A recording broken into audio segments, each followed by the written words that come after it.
Well, good day. This is Scott with SNJ Hardware USA doing a quick lesson on how to clean an optic. More and more handguns and rifles and even shotguns are having optics on them, and it's good to know the correct way to take care of the glass. First rule I have is don't over clean the optics. All the surfaces have some sort of a coating on them, and by over cleaning them you could scratch the coating or you could abrade the coating in some way. So don't over clean them. I'd say once or twice a year is enough. To start with, take off the cap. If you have any cap on there, you need full access to the lens. Step number 2 is use some canned compressed air to blow the debris out of there. You don't want any, you do not want any particles of sand, grit on that lens before you start cleaning it. Step number 2 then is to use a Q-tip and remove any big droplets of lube.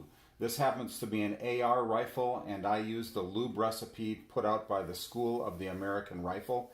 And I run my rifles kind of wet, so they always cycle. So sometimes I get little splashes of lube on the back lens surface. So I want to use a Q-tip and just carefully, by turning the Q-tip, lift up any droplets of grease or oil on there. Once that's done, I want to use some sort of a liquid cleaner. I like this Koala product. It's sold on Amazon, but it's pretty much just soapy water. And I just like to put a spray of that on there.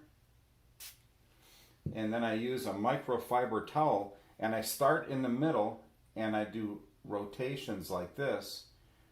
You want to be most concerned about the middle of your optic because that's what you look through. You don't have to be quite as concerned about the edges because that's typically not in your field of vision. So I'm going to find a dry spot of the microfiber now and start in the middle again. And then work my way out to the edges. And maybe one more. You want the middle of the optic to be the clearest. And you just want to be real light with that. And then at the end you could go around the edges like this to get any leftover liquid off of there. And then there you go. So that is a completely clean and clear optic at this point. And again, once or twice a year is all I need to clean my optics.